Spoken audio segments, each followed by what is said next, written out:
दिनै उदालगुरि जिल्ला दुलाराय बर' फरायसा आफादा जानो गोनां गल्डेन जुबली प्लास 46थि बोसोरसालिया जथुमा बिनि बानजाय आफाद खाग्राबारि दखरा दुलाराय बर' फरायसा आफादनि सिङाव थानाय जनता हाई स्कुलाव जों दाफुंनाय हाबाफारि जों लायो। दिनैनि बे हाबाफारियाव बे ओनसोलनि गोबां मेलेमजिबि ओनसोलनि गोबां माने विभिन्न जाति जनगोष्ठीनि माने बिबानगिरिफोर बिथांमोना बेवहाय उपस्थित जायो। लोगोसे बे खाग्राबारि ओनसोलनिनो गोबां माने फोरोंगिरिफोर बिथांमोना जोंजों दिनै बे हाबाफारियाव हेफाजाब होफैदों आरो बिथांमोननि हेफाजाबजों दिनै उदालगुरि जिल्ला दुलाराय बर' फरायसा आफादनि जे गल्डेन जुबली आरो 46थि बोसोरसालिया जथुमानि बानजाय आफाद बे बानजाय आफादखौ जों मोजाङै मोजां जों दाफुंनानै लानो हायो। बेवहाय जोङो चेयारमेन हिसाबै जों मोननो हादों उदालगुरि जिल्ला दुलाराय बर' फरायसा आफादनि बारग' गाहाय नेहाथारि बिथां दावबायसा बर', लोगोसे वर्किं चेयारमेन जों मोननो हादों नैबे खाग्राबारि ओनसोलनिनो बिथां रतन दैमारि, कनभेनराव जों मोननो हादों नारायण बर', ट्रेजाराराव जों मोननो हादों जुगेन कछारी, बिथांमोनखौ जों मोननो हादों आरो लोगोसे बिथांमोनखौ हेफाजाब खालामनो जोङो भाइस चेयारमेन, एसिस्टेन्ट कनभेनर बेबायदि गोबाङै जों लानाय जादों आरो बेजों लोगोसे दिनैनो माखासे मानि साब कमिटिनि इनचार्जफोरखौ जों थिग खालामनानै लानो हायो। फ्राय जोङो हिसाब खालामदों फ्राय 14टा साब कमिटि बे बानजाय आफादनि सिङाव जोंहा दोङो आरो बे मोनफ्रोमबो 14टा साब कमिटिनि इनचार्जफोरखौ जों दिनै थिग खालामनानै लादों आरो बयबो रायजो राजानि मदद, दखरा आफादनि मदद जों दिनैनि जि बानजाय आफाद दानायनि हाबाफारि बे हाबाफारिया मोजाङै मोजां जालाङो आरो जों उदालगुरि जिल्ला दुलाराय बर' फरायसा आफाद हिसाबै मोनसे टेन्टेटिभ डेट जों एसे थिग खालामनानै दोननाय जादों। डिसेम्बर दाननि 18, 19 आरो 20 बे सानथामखौहाय जों थिग खालामनानै दोननाय जादों। जुदि सम आरो थासारिया जोंखौ फेभार खालामोब्ला जों बे डिसेम्बर दाननि 18, 19 आरो 20आवनो देग्लायनि जि जानो गोनां उदालगुरि जिल्ला दुलाराय बर' फरायसा आफादनि सनाथि मायथाइ फोरबो फालिथाय लोगोसे 46थि बोसोरसालिया जथुमाखौ जों खुंनो हागोन होननानै जों आसा खालामदों। नैबे समाव आङो गिबियावनो दुलाराय बर' फरायसा आफाद उदालगुरि जिल्लानि दैदेनगिरि बिथांमोनखौ साबायखर होग्रोगोन। जोंनि नैबे खाग्राबारि बायदि मोनसे गोग्लैसोना थानाय जायगायाव उदालगुरि जिल्ला बायदि एबसुनि जि सनाथि मायथाइ एबा गल्डेन जुबली बेखौ खुंनो थाखाय लाहार फाहार खालामनायनि थाखाय आरो दिनै आंखौ बे बानजाय आफादनि मासिगिरियाव बिबान होदों। आङो बे बिबानखौ रुजुबाय, गोसोआव गोजोननाय मोनदों आरो एसे साननायबो फैदों जिहेथु दायो कर'ना भाइरासनि जि साग्लोबसारनाय बे खमियाखै।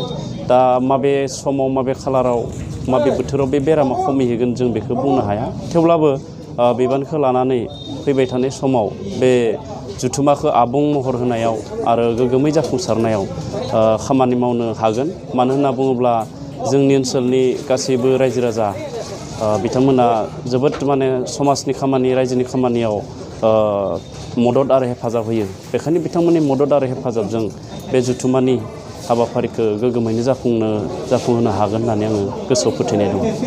बेनो दुलाराय बर' फरायसा आफादखौथ' बयबो मोनथिखायो आरो आंबो मोनसे समाव उदालगुरि जिल्ला दुलाराय बर' फरायसा आफादनि गुबुन गुबुन लेभेलाव गुबुन गुबुन बिबानाव आङो बिबान लानानै खामानि मावनाय। आं गाहाय नेहाथारिसिम जादों उदालगुरि जिल्ला एबसुनि। दा बे हिसाबै एबसुनि जि रल बा दुलाराय बर' फरायसा आफादनि जि बिफाव बे जोंनि समाजाव जोबनो गैयै। दिनैनि खालाराव मोनसे गोदान सुक्ति जालांबाय। गोदान सुक्ति जालांबाय होननानै दिनै दुलाराय बर' फरायसा आफादनि जि बिबान आरो खामानि बियो जोबना थाङाखै, बरंस दिनै बारिदोंसो। मानो होनना बुङोब्ला जोंनि समाजाव दाबो सोलोंथाइ बिथिं, रांखान्थि बिथिं, समाज बिथिं गासिबो बिथिङा जौगायाखै। सरकारा गावनि मावनांगौखौ मावगोन, नाथाय फरायसा आफाद हिसाबै जाथिखौ लानानै जेसेबांखिनि मावनांगौ दङ बेखिनि खामानिखौ मावगोन। दा ओंखायनो नैबे उदालगुरि जिल्ला दुलाराय बर' फरायसा आफादनि जि सनाथि मायथाइ फालिनाय बे मायथाइ फालिनायखौ जों नैबे खाग्राबारियाव मोनसे जारिमिनारि मोनसे जुथुमा बा जारिमिनारि मोनसे खुंथाइ, बे जारिमिनारि खुंथाइ हिसाबै जोङो खुंनो थाखाय जोङो लाहार फाहार खालामगोन होननानै साननाय जादों। गासैबो बिथिङाव जोङो सावरायमेल खुंनो थाखाय जोङो सावरायना लानाय जादों। आबाद बिथिङाव, रांखान्थि बिथिङाव, सोलोंथाइ बिथिङाव, बा दिनै जोंनो नांगौ जादों गोग्गो सरकार एबा गुड गभार्नेन्स खुंनायनि बिथिङाव। दा गासैबो बिथिङाव जों जाहाथे सावरायमेल खुंनो हायो, बेनि थाखाय जों हाबाफारि लानाय जागोन। आरो बेनि अनगायैबो नैबे जथुम्मायाव जोङो दिन्थिफुंसालि एबा एक्जिबिसनखौ जोङो लाफानाय जादों बा लाफानो थाखाय थिरांथा लानाय जादों। आरो बे एक्जिबिसननि गेजेरजों गोबां हाबाफारि बा गोबां बिथिंखौ जोङो सरजाबनानै बे एक्जिबिसनखौबो जोङो खुंनाय जागोन। आरो बेनि अनगायैबो हारिमु जोंहा बिथिं दङ, थुनलाइयारि बिथिं दङ, गेलेमु बिथिं दङ। बे गासैबो बिथिङाव आलादा बा गुबुन गुबुन जथुम्मानिख्रुइ नैबे जिहेथु सनाथि मायथाइ खुंथाइ, बे सनाथि मायथाइ खुंथायाव जों गासैबो बिथिंखौ एसे आलादाहै, एसे जुनियाहै जों खुंनो थाखाय सावरायना लानाय जादों। जोंनि ओनसोलनि जोंनि बर' सुबुंल' नङा, जोंनि ओनसोलाव जेसेबांखिनि जाथि जन'गोष्ठि दङ, प्रतिष्ठानफोर दङ, वेल विजार्स जायफोरा गावनो गाव आथिङाव गसंना थानो हाबाय, बिथांमोननि हेफाजाबखौ निस्सय नांगोन। आरो बयनिख्रुइबो बांसिन जोंनो हेफाजाबखौ नांगोन रायजो राजानि श्रम दाना जोंनि थाखाय जोबोद गोनां।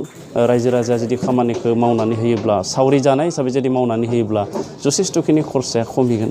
आरो ओंखायनो आं खावलायदों नैबे समाव जे जोंनि ओनसोलनि गासैबो रायजो राजाया जाहाथे ओनसोलबोल' नङा, जे जोंनि उदालगुरि जिल्लानि बियो जिहेथु सनाथि मायथाइ, सारा उदालगुरि जिल्लानि गासैबो रायजो राजाया जाहाथे नैबे सनाथि मायथाइ खुंथाइखौ जाहाथे गोग्गोमै जाफुंसार होयो, मोनसे जारिमिनारि जथुम्मा हिसाबै लानानै फैनो हायो। बेनि थाखाय गासैबो जिल्लानि गासैबो रायजो राजाखौ हेफाजाब, थुलुंगा आरो मदद होनो थाखाय आङो नैबे समाव खावलायहरो।